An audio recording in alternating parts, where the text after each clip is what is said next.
రైతాంగానికి వ్యవసాయ రంగానికి ఎంతో మేలు చేస్తాము అని అనేక వాగ్దానాలు వాళ్ళ ఎన్నికల ప్రణాళికలో విమరించారు. అధికారానికి వచ్చిన తర్వాత వాటిని విస్మరిస్తున్నారు, పట్టించుకోవటం లేదు. కాంగ్రెస్ పార్టీ మేము అధికారానికి వస్తే కనీస మద్దతు ధరల గ్యారంటీ చట్టం చేస్తామని వాగ్దానం చేసింది. ఆ చట్టం కోసం గత 55 రోజులుగా జగదీష్ సింగ్ దల్లేవాల్ నాయకత్వాన ఎస్కేఎం సంయుక్త కిసాన్ మోర్చా ఆధ్వర్యాన ఆమరణ నిరాహార జరుగుతుంది.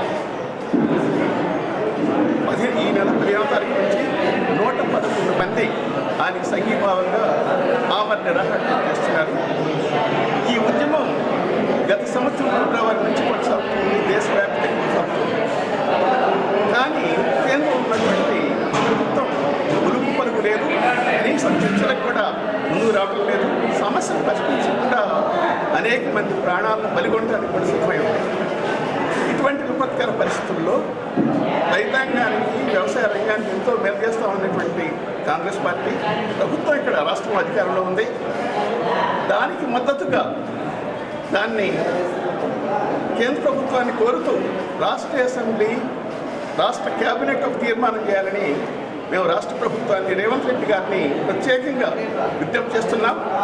అలాగే కేంద్ర ప్రభుత్వం ఒకవైపు సాగుతున్నటువంటి రైతాంగ ఉద్యమాన్ని దెబ్బతీయటానికి జాతీయ మార్కెట్ విధానం అనేది తీసుకొచ్చింది.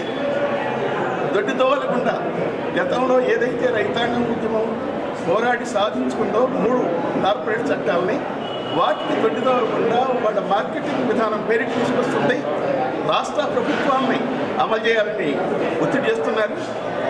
ఇప్పటికే పంజాబ్ రాష్ట్ర ప్రభుత్వం మేము ఈ చట్టాన్ని మార్కెటింగ్ విధాన చట్టాన్ని జాతీయ మార్కెటింగ్ విధాన చట్టాన్ని అమలు చేయమని వాళ్ళు ప్రభుత్వం ప్రకటించింది, అసెంబ్లీ తీర్మానం చేసింది.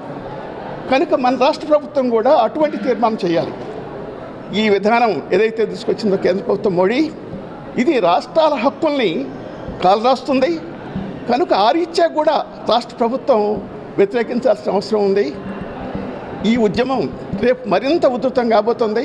రేపు 26వ తారీఖున దేశవ్యాప్తంగా 2021 సంవత్సరంలో ఎట్లయితే జరిగిందో ఆ తరహాలో 21లో జరిగినటువంటి జనవరిలో పెద్ద ఎత్తున ట్రాక్టర్ ర్యాలీలు ఉన్నాయి.